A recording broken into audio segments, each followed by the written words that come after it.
নমস্কার, ট্রাইব টিভির চায়ের আড্ডায় সকলকে স্বাগত। সঙ্গে রয়েছি আমি লদম। আজকের চায়ের আড্ডা পৌঁছে গেছে মালদা জেলার রতুয়া 2 নম্বর ব্লকে। এই মুহূর্তে আমাদের সাথে রয়েছেন জনসাধারণ, রয়েছেন তৃণমূল কর্মী সমর্থক রয়েছেন। কথা বলবো ওনাদের সাথে। কথা হবে উন্নয়ন থেকে শুরু করে কথা হবে রাজ্য রাজনীতি নিয়ে। অর্থাৎ সামনেই লোকসভা নির্বাচন রয়েছে। সেই লোকসভা নির্বাচনের আগে মানুষজন কি ভাবছেন, কর্মী সমর্থকরা কি ভাবছেন, যারা গ্রাউন্ডে কাজ করছেন। প্রথমে উন্নয়নের কথায় আসবো। দাদা, আমি জানতে চাইবো আপনার এলাকার উন্নয়ন নিয়ে। আমার বিগত মমতা ব্যানার্জির আমলে আমার এলাকায় উন্নয়ন মানে কি বলবো, কল্পনা অতীত হয়েছে। এত উন্নয়ন কোনো সরকারের আমলে হয়নি আমাদের এখানে। একটু বলবেন উন্নয়নগুলো। আমাদের এখানে এই যে জায়গাটাতে আমরা আছি এখন, এই মাদিয়া চত্বরটা, এখানে মূলত এটা হচ্ছে ভাঙন এরিয়া। সামনেই নদী আছে, কালিন্দী নদী। বর্ষাকালে ভয়াবহ রূপ ধারণ করে, তখন এখানে গ্রামের পর গ্রাম কেটে যেত। আমাদের মানবিক এমএলএ সমর মুখার্জির অর্থানুকূল্য এবং সহায়তায় আমরা সেই ভাঙন রোধ করতে পেরেছি। এটা আমাদের আড়াইডাঙ্গা অঞ্চলের মধ্যে সবথেকে মানে একটা পিছিয়ে পড়া এলাকা ছিল।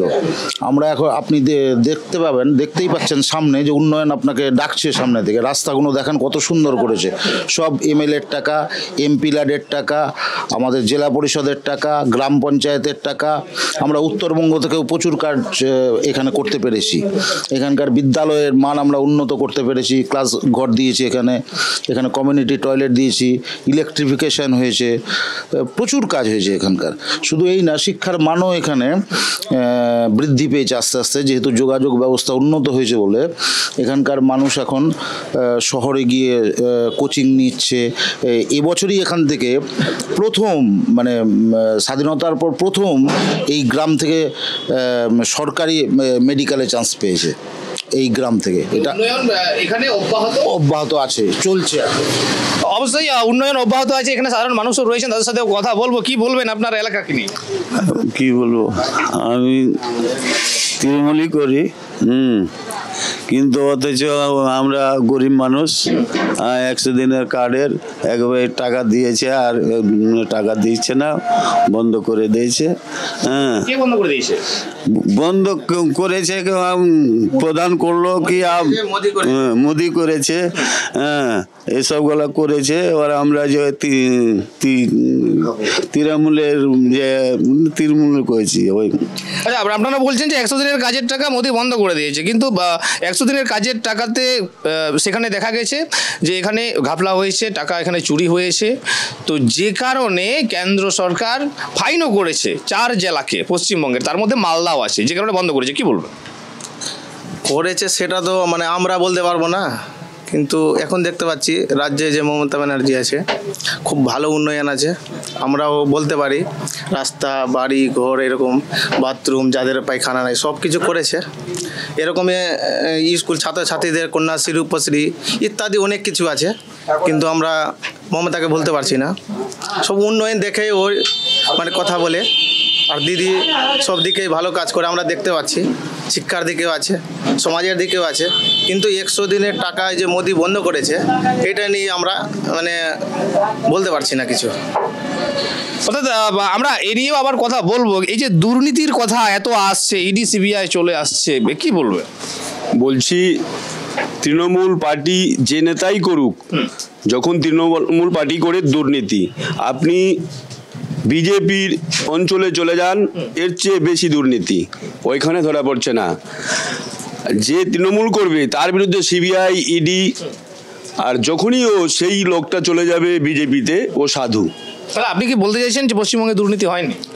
দুর্নীতি কিছু কিছু যা করেছে তারা ধরাও পড়েছে, তারা পার্টি তাকে সাসপেন্ড করেছে, সে শাস্তিও পাচ্ছে। পার্টি তাদের মানে একবারে বের করে দিয়েছে পার্টি থেকে। সেটা অনেক লেটে। তো লেটে না, চিন্তাভাবনা করবে, তো চিন্তাভাবনা করে পার্টিকে বাদ দিবে সে দুর্নীতি যুক্ত কিনা। বড় বড় নেতা, বড় বড় মন্ত্রীদের, বড় বড় এমএলএও আছে তার মধ্যে, বাদ দিয়েছে, পার্টি থেকে বের করেছে। মানে আপনাকে একটা কথা বলবো, অনুব্রত মণ্ডল যে বীরভূমে ছিল, সেখানে কিন্তু ও এখন জেলে রয়েছে। গতকাল সভা থেকে মুখ্যমন্ত্রী বলে দিয়েছেন যে ক্যাস্টর পাশেই আছেন।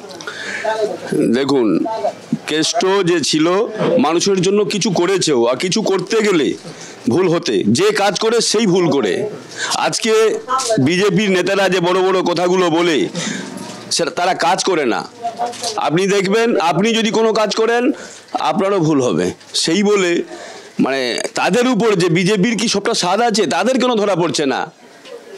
শুভেন্দু কি স্বাদ আছে? এই তো চোরের দলে, ওরা বলছে চোরের দল তৃণমূল, চোরের দলে গিয়ে বিজেপিতে গিয়ে স্বাদ হয়ে গেল, সাধু হয়ে গেল। ও তো চোরের মাস্টার মাইন্ড। ওকে কেন সিবিআই ইডি চলছে না ওর উপরে? এতদিন তো টিএমসিতেই ছিল, তখন কেন চললো না? তখন তো না, ওই গিয়ে ওখানে বলেছে এই যখন ফাঁস করেছে তারাও তো সারদা নারদাতে এসে যুক্ত ছিল, কেন ধরা পড়লো না? কেন ওকে করছে না বিজেপিতে? আমি এখনো বলছি যদি কোনো নেতা ধরা পড়ে, এখন যদি জ্যোতিপ্রিয় মল্লিক হোক, যারাই পার্থ হোক, যেই ও বিজেপিতে চলে যাক, ওরা নিয়ে নিবে, আবার ওরা সাধু হয়ে যাবে। বিজেপিতে গেলেই সাধু। আপনারাও তো নিচ্ছেন। হ্যাঁ নিচ্ছি, ওরা নিচ্ছে। মুকুল রায় চলে গেল, মুকুল রায় আবার চলে এলো। আর চলে আসলো, ঠিকই আছে, রাজনীতি আছে, রাজনীতির জায়গায় রাজনীতি দেখতে পাচ্ছে পার্টি চিন্তা ভাবনা করে কি না। মুকুল রায়ের সেই রকম অতটা নাই, চুরি চামারির মধ্যে কিংবা কোনো একটা ইসে নাই। দল ভেবেছে, দল যেটা ভাববে সেটাই আমাদের মানতে হবে। অবশ্যই আপনার কাছে এই নিয়ে আমি আসবো আবার, কিন্তু কথা বলে নেবো একটু। আপনি কি বলবেন, আপনার এলাকায় কি সমস্ত রকম সরকারি সুযোগ সুবিধা পান? না, সুবিধা পাই না আমি। কি পান না? আমাদেরকে কোনো কাজ কাম হয় না, রাস্তাঘাট হয় না, ঘর পায় না। ওই 100 দিনের টাকা ওটা বন্ধ হয়ে গেল, এই জন্য আমাদের অসুবিধা। আপনি মেম্বার প্রধান সবাইকে জানিও? সবাইকে জানিয়ে পেরেছি। আর কি সুবিধা পান? আমাদের ওইটাই সুবিধা, ওইটাই সুবিধা আমাদের, রাস্তাঘাটের বাড়ি গেলে। এমনি বার্ধক্য ভাতা পান না? এটা ভাতা পেয়েছি। হ্যাঁ, আর এটা সবই পান নাকি? হ্যাঁ, অনেক কিছু সুবিধাই কিন্তু এনারা পান না, কি বলবেন? আনুমানিক হিসাবে, পার্সেন্টেজ হিসাবে যেটা আগে বাম আমলে পাচ্ছিল না, এখন প্রায় আরো দিদি সরকার ছেড়েছে ভাতা, সেটাও হবে। আমি আশা করছি কোনো বুথেই সেরকম ভাতা ডিউ নাই, প্রায় হয়েছে। কেউ যদি মনে করে আমার হয়নি, তবে তার ডকুমেন্টস কোনো ভুল আছে, আর না হয় তার বয়সের মধ্যে, এজের মধ্যে কোনো ভুল আছে। আর না হলে ও যদি ভাবে যে আমার সামনে মাসেই বয়সটা হয়েছে, আমার কেন হলো না, তাকে আবার অ্যাপ্লাই করতে হবে, পুনরায় তার ভাতা চালু হবে। আমি আরেকটা কথা বলি, এই যে আমাদের বিজেপির এমপি সাংসদ খগেন মুর্মু মহাশয়, 5 বছর গত হতে যাচ্ছে, সামনে ইলেকশন লোকসভার, আজ অবধি আমাদের কাছে মুখ দর্শন করেনি। তাহলে কি ও যদি ভোটের সময় এসে হিন্দুদের সুরসুরি দিয়ে আর রাজনীতি করে আর কোনো কাজ করে না, আর বড় বড় কথা বলবে, তার তো ভুল হবে না? ভুল যারা কাজ করে তাদেরই হয়। আমাদের যে দুটো বিধায়ক, আমাদের শ্রদ্ধেয় সৌম্য মুখার্জি, রতুয়া 48 বিধানসভার বিধায়ক, বুথের খবর রাখেন, মানুষের সঙ্গে কথা বলেন। আর আমাদের এমপি, বিজেপির এমপি সাংসদ, মানুষকে চেনেই না, কোনো বুথের তো দূরের কথা, নিজের এলাকার খবর রাখেন না। তাহলে আপনার এখানে তো প্রশাসন খুব শক্তপোক্ত তাহলে? হ্যাঁ, এখানে আছে মানুষ অনেক আগে থেকে। হওয়ার পরও মালদাতে এত খুন কেন? খুনের ব্যাপারটা আমি বলতে যাচ্ছি না, কারণ খুন খুব বেশি খুন হচ্ছে। হ্যাঁ, খুন হচ্ছে, কিন্তু খুন হলেও দেখবেন খুন হচ্ছে তৃণমূলের লোক, আর বিজেপি বলছে নিজেদের মধ্যেই খুন হয়েছে। ওটা তো আর কোনো পার্টির হতে পারে না। না, পার্টির নাই। প্রশাসন তার দিকে নজর দিয়েছে, কড়া ব্যবস্থা নিচ্ছে, ধরপাকড় চলছে। আশা করি কিছুদিনের মধ্যে সেটার সমস্যার সমাধান হয়ে যাবে। যাইবো, কিন্তু এটাকে আপনি কি বলবেন, প্রশাসনের অদক্ষতা? না, অদক্ষতা না। কোনো কিছু ঘটনা ঘটার আগে সঙ্গে সঙ্গে সমাধান হয় না, কিছুদিন সময় লাগবে। সেটা প্রশাসন দেখছে, আমরাও প্রশাসনের দিকে আছি, প্রশাসনকে বলেছি আইনের পথে চলবে, কারো রেহাই হবে না। সেই তৃণমূলের নেতা হোক, বিজেপির নেতা হোক, বামেদের নেতা হোক, কারো কোনো রকম রেহাই চলবে না। আইনের পথে চলবে। আমরা আমাদের এলাকার ওসি স্যারকে বলেছি পার্টির তরফ থেকে, আশা করি কয়েকদিনের মধ্যেই সেই সমস্যার সমাধানের চেষ্টা হয়ে যাবে। অবশ্যই আইনের পথে চলবে, এ নিয়েও আমি আসবো, কিন্তু তারও আরো একবার আমি যাব, আমি জিজ্ঞেস করব নদী ভাঙন তো আছে। বলছেন নদী ভাঙন সমস্যার সমাধান হয়ে গেছে। না, সমস্যা হয়নি তো। সমাধান হয়নি? না এখানে তো বলছেন যে উন্নয়ন হয়ে গেছে। না, নদীর ভাঙনের কোনো হয়নি তো। আপনি বলছেন সমস্যার সমাধান হয়ে গেছে, কিন্তু অল্প কিছুটা এর আগের বছর থেকে দেখা যাচ্ছে যে ভাঙনটা শুরু হয়েছে একটা পাড়াতে, বাকি সব আমাদের কমপ্লিট আছে। ওটা আমরা রিসেন্ট এই 2-3 মাসের মধ্যে ওটাও আমরা করে দেব।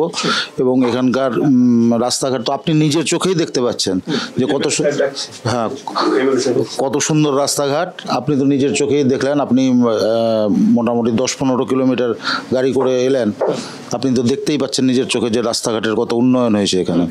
আর যেটা বলছে ওরা 100 দিনের কাজের টাকা তো সত্যিই বন্ধ ছিল।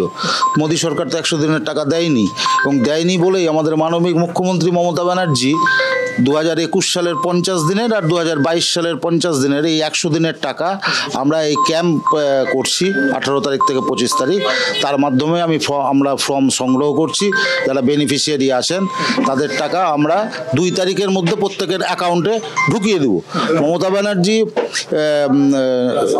নিচুতলার মানুষদের কথা ভাবেন বলেই তিনি করোনা কাল থেকে যে রেশন ব্যবস্থা, ফ্রি রেশনিং ব্যবস্থা, আজকে আপনার কোনো ঘরে চালের অভাব নেই, কোনো ঘরে আটার অভাব নেই, ওরা বলতে পারবে না। প্রত্যেক মাসে তারা রেশন পান এবং প্রচুর হারে রেশন পান, 5 কিলো 10 কিলো করে তারা দানা পার হেড পায়। ফলে তাদের তো সেটা তো সেন্ট্রাল যে নিজেরটা বন্ধ করে দিয়েছে, তো আমরা কি করব? আমাদের রাজ্য সরকার নিজের যেটা আছে সেটা মানুষ পাচ্ছে, রাজ্যের হাতে আর কতটুকু পয়সা আছে? রাজ্যের জিএসটি 5,000 কোটি টাকা বাকি, সেন্ট্রাল দিচ্ছে। এখানে কিন্তু অভিযোগ করে যে 5 কিলো চাল দিয়ে মানুষের কর্ম যে ক্ষমতা, সেই ক্ষমতাকে না কর্মক্ষমতা, এটা ভুল কথা। এখানকার সবাই রোজগার করে, প্রত্যেকে রোজগার করে। এই মমতা ব্যানার্জি আরো ওদের আর্থিক ইটাকে স্থিতিশীল করে দিয়েছে রেশনিং ব্যবস্থাটা ফ্রি করার ফলে। লক্ষ্মীর ভাণ্ডারে 500 টাকাটা 1000 টাকা করে দিলেন। তো ফলে আমাদের পরিবারের যারা মা বোন আছে তারা তো একটা স্বাবলম্বী হলো, তারা তো 1000 টাকা হাত খরচা পেলো। যেখানে যুবকরা তো আর লক্ষ্মীর ভাণ্ডার পাচ্ছে না, যুবকদের জন্য তো চাকরি পাচ্ছে, যারা ভালো আছে চাকরির কর্মসংস্থান করছে, শিল্প আনার চেষ্টা করছে মমতা ব্যানার্জি। পরিযায়ী শ্রমিকের কথাটা হচ্ছে আলাদা। এখানকার কিছু আপনি আমাদের এখানেও দেখবেন, আমাদের এখানে কিছু এই মাদিয়াঘাট চত্বরে এত স্কিল লেবার আছে, বিশেষ করে এরা টাওয়ারে, এদের ছাড়া কাজ হবে না কোনো কোম্পানি। এদেরকে এসে ডেকে উঠিয়ে নিয়ে যায় রেট বেশি দিয়ে। এবং আপনি দেখতে পাবেন প্রতিটা বাড়ি পাকা হয়ে গেছে। আচ্ছা, রাজ্য সরকার তো চেষ্টা করে যাচ্ছে, শিল্প আনার জন্য চেষ্টা করছে, শিল্প এনেছে, উৎকর্ষ বাংলার মাধ্যমে চাকরি দিচ্ছে। শিল্প নাকি তাড়িয়ে দিয়েছে বিরোধী সিপিএম বলে। এসব সিপিএম এর ফালতু কথা, রাজ্য থেকে পাচ্ছি, সেন্ট্রাল থেকে পাচ্ছি। সিপিএম এর ফালতু কথা কেউ শুনবে না, এখানে সিপিএম এর কিছু নাই। পাচ্ছি আমরা। কি পাচ্ছেন?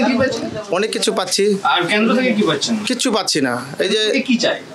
100 দিনের টাকা যেটা গরিবদের, পর্যায় শ্রমিকদের বছরের 2 কোটি চাকরি বলেছিল, 11 লক্ষ টাকা বলেছিল, ওটাও কিন্তু আমরা পাচ্ছি না। বলে এরকম বলে থেকে যাচ্ছে, শুধু বলছে। আর রেশন যেটা দেওয়ার কথা ছিল এখন পর্যন্ত রেশন দিচ্ছে না। অবশ্যই এই নিয়ে কথা হবে এবং চায়ের আড্ডা চলতে থাকবে। রাজ্য সরকারের বারবারই এই অভিযোগ রয়ে গেছে কেন্দ্রীয় বঞ্চনার কথা। এই কেন্দ্রীয় বঞ্চনা নিয়েও কথা হবে যে কেন্দ্র সরকার 100 দিনের কাজের টাকা বন্ধ করে দিয়েছে, আবাস যোজনার টাকা বন্ধ করে দিয়েছে, যে কারণে হয়রানির শিকার হতে হচ্ছে রাজ্যের গরিব খেটে খাওয়া মানুষকে। এবং এ নিয়ে সাধারণ মানুষ যদিও কোনো প্রতিক্রিয়া জানায়নি, কিন্তু রাজ্য সরকার এ নিয়ে বারবারই ধর্নায় বসেছে। কখনো মুখ্যমন্ত্রী স্বয়ং নিজেই বসেছেন, কখনো অভিষেক বন্দ্যোপাধ্যায় দিল্লিতে গিয়ে ধর্না দিয়েছেন। অর্থাৎ এই নিয়ে কথা হবে। আর চায়ের আড্ডা আপনারা দেখতে থাকুন। সময় একটি ছোট্ট বিরতির ফিরে আসছি, সঙ্গে থাকুন।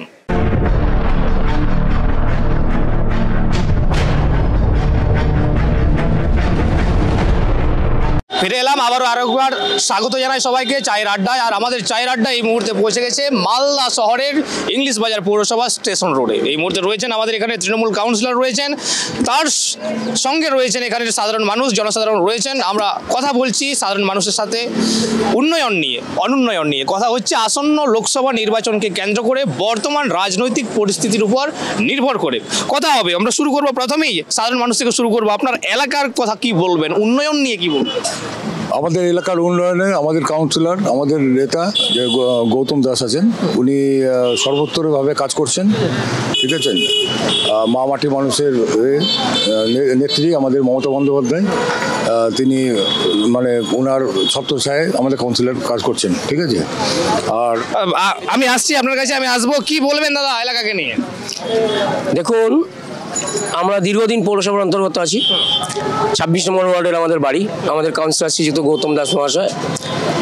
এর আগেও আমরা পৌরসভার পরিষেবা হিসেবে, কিন্তু বর্তমানে তৃণমূল সরকারের তরফ থেকে গৌতম সরকার কাউন্সিলর হওয়ার পর আমরা যে পরিষেবা পাচ্ছি সেটা আমরা দীর্ঘদিন থেকে বঞ্চিত ছিলাম, পাইনি। আগে পেতেন না? আগে এতটা পেতাম না, বর্তমানে খুব পাচ্ছি, এবং সেটা আমার মনে হয় আমাদের মাননীয় মুখ্যমন্ত্রী মমতা দিদির জন্যই। কারণ তিনি বর্তমান কাউন্সিলর এবং পৌরসভার জন্য যথেষ্ট কিছু করছেন, যথেষ্ট অনুদান দিচ্ছেন। কিন্তু আমাদের একটাই প্রশ্ন, কেন্দ্রীয় সরকার নিয়ে আমি কিছু বলতে চাই। কেন্দ্রীয় সরকার যখন সরকারে প্রথম আসেন আমাদের মোদী মহাশয়, উনি বলেছিলেন প্রত্যেকের অ্যাকাউন্টে 15 লক্ষ টাকা করে ঢুকবে। আমার মনে হয় কেউ 15 পয়সা করেও পায়নি, 1 নম্বর। 2 নম্বর, আমাদের এই যে সমস্ত কিছু আজকাল প্রাইভেটাইজেশন হয়ে যাচ্ছে। বড় বড় আদানি আম্বানি এদের কাছে প্রচুর টাকা, এরা টাকা বিদেশে পাঠাচ্ছে, অথচ আমাদের দেশের নাগরিকরা না খেয়ে মরছে। আজকে আপনি গিয়ে দেখুন দিল্লির রাজপথে কিষানরা ধর্নায় বসে আছে, প্রচুর লক্ষ লক্ষ কিষানরা বসে আছে, ওদেরকে লাঠি পেটা করে তাড়ানো হচ্ছে। এগুলোর থেকে বাঁচতে আমরা চাই আমাদের পশ্চিমবঙ্গ যেমন সর্বসাধারণের কোনো জাতিগতভাবে কোনো গণ্ডগোল নেই, কিছু নেই, আমরা খুব শান্তিতে আছি, সুখে বসবাস করছি, এবং দিদি আমাদের থাকুক। আমরা দিদিকে আবার চাই, দিদির সান্নিধ্যে আমরা থাকতে চাই, এবং আমরা চাই এরকম পুরসভা, এবং আমাদের যে উপকার পাচ্ছি এই যে আপনার কাছে আমি আবার ফিরে আসবো। আপনি বলছিলেন না যে দিল্লির রাস্তায় ধর্ণা দিচ্ছে অসংখ্য কৃষকরা, আমাদের কলকাতার রাস্তাতেও কিন্তু চাকরি প্রার্থীরা অনেক দিন থেকে ধর্নায় বসে। একটা জিনিস ভুল করছেন আপনি, চাকরির প্রার্থীরা ধর্ণা দিচ্ছে এটা ঠিক আছে, চাকরির প্রার্থীদের অযোগ্য প্রার্থীও আছে, যারা পাচ্ছে, যারা যোগ্য প্রার্থী আছে তারাও পাচ্ছে। কিন্তু এর মধ্যে দেখা যাচ্ছে কিছু কিছু বিজেপি মানে যাদের কোনো যোগ্যতাই নাই তারা ওখানে ধর্ণা মঞ্চে লোক ঢুকিয়ে দিয়েছে। এর আগে ছিল সিপিএম, তারা কিছু দেখবেন ওখানে ধর্ণা মঞ্চে লোক আছে, আদৌ ওরা কিন্তু প্রার্থী নয়, জায়গাটা ভিড় করার জন্য এরা করছে। যারা আছেন, যারা সত্যিকারের প্রার্থী রয়েছেন, তাদের জন্য চেষ্টা করা হচ্ছে, চেষ্টা চলছে। আমাদের ব্রাত্য বসু শিক্ষামন্ত্রী উনি কথা বলেছেন। 1 বছর পেরিয়ে গেল তো ধর্ণা দিতে। দেখুন, এত বড় একটা জিনিস বলতে গেলে একটা রাজ্য গভর্নমেন্টের কতটা পয়সা থাকে, সব দিক থেকে তো আমরা বঞ্চিত, সব দিক থেকে তো আমরা বঞ্চিত। যেমন ধরুন আবাস যোজনার পয়সা আমরা পাচ্ছি না, চাকরি দিবে উল্টা কর্মী ছাটা আরম্ভ হয়ে গেছে। আজকে জিরো ব্যালেন্সে ব্যাংকে অ্যাকাউন্ট করলে নাকি 15 লক্ষ টাকা পাওয়া যাবে, উল্টা সার্ভিস চার্জ কাটা হয়ে যাচ্ছে সেই জায়গায় দাঁড়িয়ে। আধার লিঙ্ক করলে নাকি আমরা ভর্তুকি পাবো, দেখছি আমরা বর্তমানে দাঁড়িয়ে গ্যাসের ভর্তুকি প্রায় তুলে উঠেই দিয়েছেন। উল্টো দিকে মমতা ব্যানার্জি সরকারকে আমরা ধন্যবাদ জানাই, মানে বিশেষ করে আমি জানাই, কারণ আমার ফ্যামিলিতে অনেক সুবিধা আমি পাচ্ছি, বার্ধক্য ভাতা, বিধবা ভাতা, আর আমার মেয়ের কন্যাশ্রী আমি নিজে ব্যক্তিগত পাচ্ছি, প্লাস 40 বছর ধরে এখানকার 200 ব্যবসায়ী, যেটা গৌতম দাস এবং মাননীয় কৃষ্ণনারায়ণ চৌধুরী এবং তার দলের উদ্যোগে যেটা আমরা ব্যবসায়িকরা এখানে পেয়েছি, যে 40 বছর পর এখানে রেলের লাইন জ্বলতো, এগুলো সব এখন সিভিল লাইন জ্বলছে। এরাই সমস্ত ব্যবসায়ীরা 40 বছর পর এই লাইনটা পেয়েছে, সেই জন্য আমি সরকারকে ধন্যবাদ জানাই। অবশ্যই আমি কাউন্সিলরের কাছে আসবো। এই যে অনেক ধরনের আমরা দেখতে পাই, কন্যাশ্রী, রূপশ্রী, তার সাথে রয়েছে আমাদের লক্ষ্মীর ভাণ্ডার, নতুন করে আবার 500 থেকে 1000 হয়েছে, 1000টা 1200 হয়েছে। বিরোধীরা বলছে এটা অনুদান, এই অনুদানকে কি উন্নয়নের খাতে ধরা যায়?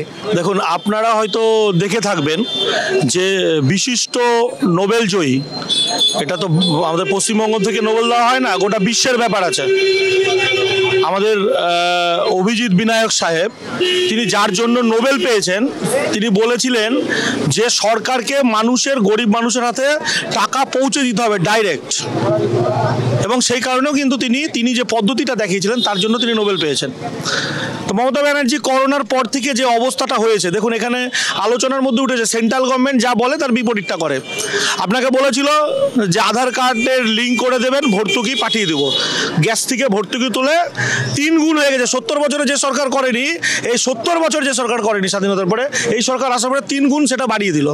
বলেছিল যে বেকার যুবকদের কর্মসংস্থান দিব, 2 কোটি বেকারের কর্মসংস্থান দিবে সেন্ট্রাল গভর্নমেন্ট প্রতি বছর। আসার পর থেকে কর্মী ছাঁটাই, রেল, ভেল, সেল, বেসরকারি বেসরকারিকরণ, কর্মী ছাঁটাই। বলেছিল যে 15 লক্ষ টাকা করে বিদেশিদের টাকা, মানে যেগুলো টাকা বাইরে চলে গেছে, আদানি আম্বানিদের টাকা, বিজয় মালিয়ার টাকা, সেই টাকা ফিরে নিয়ে এসে 15 লক্ষ টাকা করে প্রত্যেক অ্যাকাউন্টে দিবে।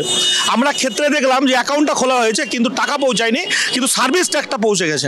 সার্ভিস ট্যাক্স আকারে মানুষের কাছ থেকে টাকা কেটে নেওয়া হচ্ছে। তো উনি যেটা বলেন তার বিরোধিতা করেন।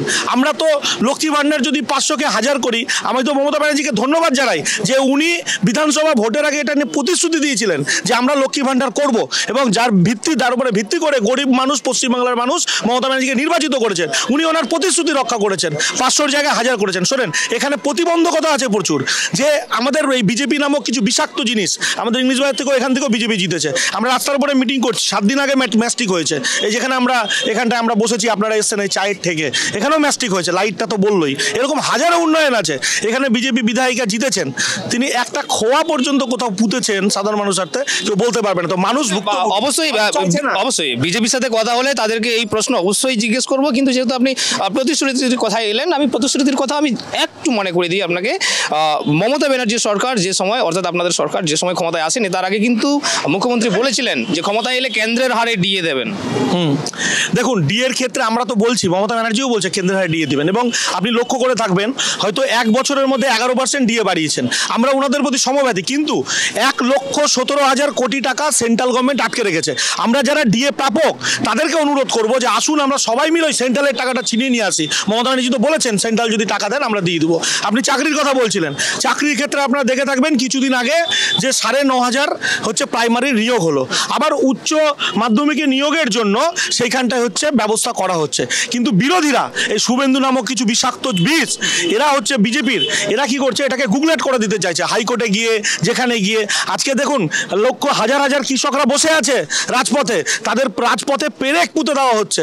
আর পশ্চিমবঙ্গের যেখানে চাকরি প্রার্থীরা বসে আছে, সেখানে হচ্ছে মমতা ব্যানার্জির প্রতিনিধিরা গিয়ে কথা বলছেন কিভাবে এর শর্ট আউট করা যাবে। বিরোধীরা এটা চাইছেন না যে চাকরি হোক। অবশ্যই আমরা সেই চিত্র দেখেছি দিল্লির রাজপথে, কৃষকরা ধর্নায় বসেছে, সেখানে পেরেক পুঁতে দেওয়া হয়েছে, যাদের শুধুমাত্র একটাই দাবি ছিল এমএসপি, অর্থাৎ মিনিমাম সাপোর্ট প্রাইস। তারা যে শস্য উৎপাদন করবে সেখানে মিনিমাম সাপোর্ট প্রাইস চেয়েছিল। সেখানেও আমরা কেন্দ্র সরকারের এই রূপ আমরা দেখেছি, কিন্তু তা বলে প্রশ্ন তো আর এখানে শেষ থেকে যায় না। আপনি বলছিলেন আদানি আম্বানির কথা, আদানিকে তো আবার আমাদের বাংলায় নিয়ে আসা হচ্ছে দেউচা পাচামি। আমরা যেটা কথাগুলো বলেছিলাম, উনি বলেছিলেন যারা টাকা মেরে চলে গেছে লক্ষ লক্ষ কোটি টাকা। দেখুন, আমি কেন বলছি কথাটা, কর্পোরেট হাউসকে লক্ষ লক্ষ কোটি টাকা ছাড় দেওয়া হচ্ছে।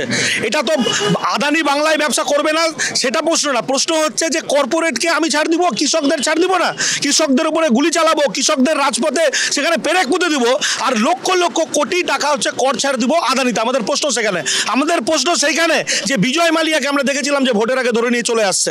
এই বিজয় মালিয়া আমাদের মানুষের প্রায় হাজার হাজার কোটি টাকা মেরে আজকে চলে গেছে। এরকম অনেকে গেছে, বিজেপির ফান্ডে টাকা দিয়ে গেছে, বিজেপির ব্যক্তিগত পার্টির ফান্ডে টাকা, আমরা চেকও দেখেছি কিছু, কিন্তু আজও তারা ধরা পড়েনি, গরিব মানুষের টাকা উদ্ধার হয়নি। উপরন্ত এই যে জিরো অ্যাকাউন্টের বই খোলার নাম করে গরিব মানুষের টাকাকে সার্ভিস ট্যাক্স আকারের নাম করে কেটে নেওয়া হচ্ছে। অবশ্যই আমরা সেই খবরও রাখি, কিন্তু এখানে প্রশ্ন আরও একটা জায়গায় এখানে থেকে যায়। বিরোধীরা, তার সাথে সাথে জনসাধারণও কিন্তু এই প্রশ্ন বারবার তুলেছেন, শিল্পের কথা তুলেছেন। শিল্পকে নিয়েও কিন্তু আমি প্রশ্ন রাখবো, কি বলবেন দাদা, শিল্পকে নিয়ে কি বলবেন? দেখুন, একটা শিল্প করতে গেলে তার অনেক কিছু প্রসেসিং থাকে। প্রথম প্রসেসিং যেটা, আমি চাইলে আমি একটা শিল্প করতে পারি না, আমার সেন্ট্রাল গভর্নমেন্ট থেকে অনেক কিছু পারমিশন লাগে। অনেক সময় দেখা যাচ্ছে সেন্ট্রাল গভর্নমেন্ট পারমিশন দিচ্ছে না, বা আমরা যদি শিল্প কোথাও করতে যাই, হ্যাঁ নিয়েছে তো বটেই, নিয়েছে তো বটেই। নাহলে দেউচা লাপানিয়া কি বলছেন, এগুলোর জন্য রাজ্য সরকার যদি না নেয় তাহলে কি করে এগুলো ইয়ে হচ্ছে? এগুলোর জন্য তো রাজ্য সরকার করছেই, কিন্তু সাপোর্ট পাচ্ছে না রাজ্য সরকার। যখনই কিছু করতে যাচ্ছে তখন এই যে আমাদের কাউন্সিলর সাহেব বলেন, শুভেন্দু, সুকান্ত মজুমদার, এরা গিয়ে ওখানে কিছু একটা গুবলেট করে ঘোটালা করে দিচ্ছে। ওরা চাইছে না যে আমাদের পশ্চিমবঙ্গ রাজ্যে কোনো রকম উন্নতি হোক, কোনো রকম শিল্প হোক না। বিরোধী নেতার তো কাজও বিরোধিতা করা, বিরোধিতা করছেন গঠনমূলক, অবশ্যই গঠনমূলক, কিন্তু এরা গঠনমূলক বিরোধী করছে কোথায়? আপনি যে দেউচা পাচামির কথা বলছিলেন না, দেউচা পাচামির কথা বলছিলেন, দেউচা পাচামিতে অসংখ্য মানুষজনের জমি রয়েছে, 60টি গ্রামের মানুষ রয়েছে, 60টি গ্রামের মানুষকে তাদেরকে কি কম্পেনসেশন দেওয়া হচ্ছে? ওরা তো চাইছে যে ওরা জায়গাটা ছাড়বে না। 60টি গ্রামের মানুষ যারা ছোট থেকে একদম বড় হয়েছে একটা গাছ, ছোট থেকে যে বড় হওয়ার পর যদি শিকড় সমেত উপরে অন্য জায়গায় লাগিয়ে দেওয়া হয় কি হয়? দেখুন শিকড় সমেত উপরে আমার কোনো প্রশ্নই নাই এখানে। যে যেখানে আছে থাকবে, সেখানে আমরা কোনো একটা ফাঁকা জায়গা খুঁজে ওখানে একটা কারখানা করার ব্যবস্থা হচ্ছে এবং ওখানকার যারা নাগরিক আছেন সেন্ট্রালের ব্যাপার দেখুন, সেন্ট্রাল কিন্তু বিরোধিতা করে।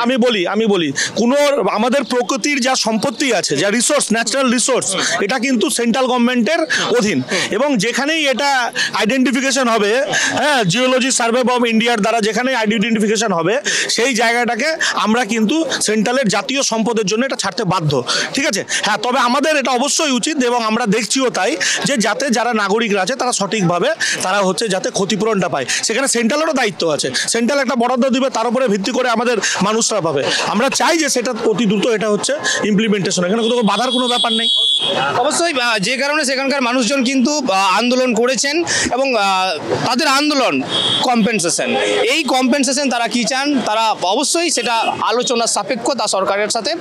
কিন্তু এখানে আমি আবারও প্রশ্ন রাখবো, কাউন্সিলর সাহেব রয়েছেন, আমাদের বর্তমান যে রাজনৈতিক পরিস্থিতি রয়েছে, সামনেই আসন্ন লোকসভা নির্বাচন রয়েছে, একদিকে মোদি এবং বিজেপি এরা বলছেন যে আমাদের রাজ্যে 42টা সিটের মধ্যে 33 থেকে 35টা সিট পেয়ে যাবে, আপনারা বলছেন 42 আপনাদের এখানে কি মনে হয়?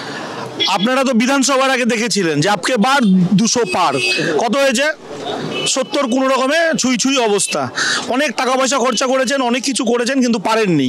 আসল কথা হচ্ছে মানুষ কি ভাবছে, মানুষ যেটা নিজের জীবনের অভিজ্ঞতা দিয়ে দেখছে যে মোদী সরকার যা যা প্রতিশ্রুতি দিয়েছিলেন সবটা হচ্ছে ফেক, মানুষ কিচ্ছু পাননি। উনি ওই জন্য এখন মোদীকে আবার ধর্মের ইস্যু নিয়ে মানুষকে ভাগাভাগি করার চেষ্টা করা হচ্ছে। আর মমতা যেটা বলেছিলেন যে যা হোক, লক্ষ্মী ভাণ্ডার হোক, রূপশ্রী হোক, কন্যাশ্রী হোক থেকে শুরু করে রাস্তাঘাট, ইনফ্রাস্ট্রাকচার ডেভেলপমেন্ট, যার জন্য শিল্পে বিভিন্ন জায়গা থেকে আজকে বহু প্রতিনিধিরা তারা আজকে আসছেন, সেখানটায় অনেক টাকা ইনভেস্ট করতে চাইছেন। এই পরিবেশটা মমতা তৈরি করে দিয়েছে বাংলার মানুষ। তাই এখন নিজের অভিজ্ঞতা দিয়ে আমরা মনে করি যে বিগত দিনেও মমতা ব্যানার্জির সঙ্গে ছিল, এখনো মমতা ব্যানার্জির সঙ্গে থাকবে, এখানে কোনো অবশ্যই আমি প্রশ্ন রাখবো যে 42টা আসন, 42টি আসনেই তৃণমূল কংগ্রেস লড়ার সিদ্ধান্ত নিয়েছে, ইন্ডিয়া জোট থেকে বেরিয়ে কি লাভ হবে? ইন্ডিয়া জোট থেকে বেরোবে কি করে জানলেন আপনি? জোট তো আছেই, জোট তো হবে ইন্ডিয়া জোট। দিদি যেটা মমতাদি যেটা বলেছেন যে আমরা গোটা ভারতবর্ষের পার্সপেক্টিভে 300 সিটে লড়বো, বিরোধীরা মানে আমরা যেখানে মানে কংগ্রেস যারা যেখানে নেই, কংগ্রেস 300 সিটে লড়বে আর আমরা বাকি সিটে আমরা লড়বো, এটা দিদি বলেছেন। এবং যে যেখানে শক্তিশালী তাকে 1:1। কেন বলেছেন দিদি এই কথাটা? আপনারা যদি স্ট্যাটিস্টিক্স দেখেন যে মমতা ব্যানার্জি যখন মোদী সরকার গভর্নমেন্টে আসে তখন 31% ভোট নিয়ে মাত্র এসছে। আমাদের দেশের 100% ভোটের হচ্ছে 69% মানুষ হচ্ছে এই মোদির বিরুদ্ধে। প্রথমে লাস্ট ইয়ারে আমরা মনে হচ্ছে এই 37% মতো কিছু হলো, মানে তাও 63% মানুষ হচ্ছে মোদী সরকারের বিরুদ্ধে। মমতাদি চেয়েছেন এই ভোটটাকে এক জায়গায় করে ফেলতে, যার জন্য কংগ্রেসকে প্রস্তাব দিয়েছেন।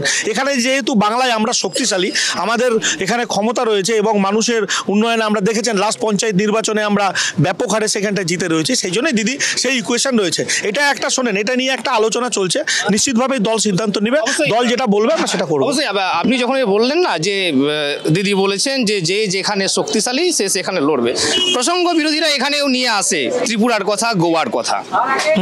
কারা বিরোধীরা? সিপিএম নিয়ে আসে, কংগ্রেস নিয়ে আসে, যে তাই যদি হতো তাহলে গোয়ায় কেন গেল তৃণমূল, কিংবা ত্রিপুরাতেই বা কেন গেল? তখন তো এই পরিসর ছিল না, তখন তো জোটের পরিসর বা জোটকে গঠন করার যে বিষয় সেটা ছিল না।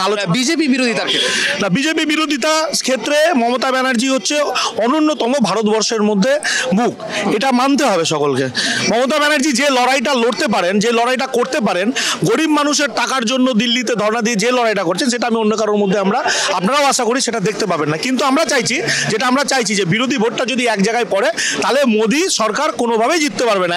দ্বিতীয়ত মোদী সরকারের যে 15 বছরের এই যে 10 বছরের যে মানুষকে বঞ্চনা, যা প্রতিশ্রুতি দেওয়া সেই প্রতিশ্রুতি পালন না হওয়া, যে প্রতিষ্ঠান বিরোধী ভোট, সেটাকেও মমতা ব্যানার্জি এক জায়গায় ফেলতে চাইছেন, যার জন্য একটা আলোচনার পরিসর চলছে। আলোচনার পরিসরে যেটা দল সিদ্ধান্ত নেবে আমরা সেখানে থাকবো। অবশ্যই আমরা এ নিয়েও কথা বলবো। আর তাছাড়া আসন্ন যেহেতু লোকসভা নির্বাচন রয়েছে, সেই লোকসভা নির্বাচনের ফলাফল কি হবে তা তো নির্বাচনের পরেই জানা যাবে, কিন্তু লড়াই কতটা আকর্ষণীয় হবে কি মনে হয়? লড়াই আমাদের দিদি আসছে, দিদি আসছে, মোদি চান্স পাবে না। সব মোদি কথা বলতে হবে, আমি দিদি আসছে এটা শিওর। 42 ওটা অত 42 ওটা তারা জ্যোতিষ হয়ে যেতে হবে। মালদায় তো দিদি থাকবেই, দুটো দিদি থাকবে মালদায়। অর্থাৎ আমরা শুনলামই এখানের মানুষ কিন্তু পুরোপুরি আত্মবিশ্বাসী যে দিদি আসছেন, সেটা ভালো আছে। এনারা চাইছেন এবং পুরোপুরি আত্মবিশ্বাসী যে থাকছেন। কিন্তু লোকসভা নির্বাচন যতদিন না হচ্ছে ততদিন পর্যন্ত তো অপেক্ষা করতেই হবে। লোকসভা নির্বাচন পরেই আমরা জানতে পারবো যে কে কটা সিট পেলো, কে কটি আসন পেলো, কে সরকার গড়লো, কারা গড়লো না। যদিও একাধারে দেখতে গেলে একদিকে এনডিএ জোট, একদিকে ইন্ডিয়া জোট, এই দুই জোটের লড়াই পুরো ভারতবর্ষব্যাপী সত্যি খুব আকর্ষণীয় এবং সেটা দেখার জন্য পুরো দেশের মানুষ কিন্তু অপেক্ষারত। আর আজকের চায়ের আড্ডা এখানেই শেষ করলাম, নমস্কার।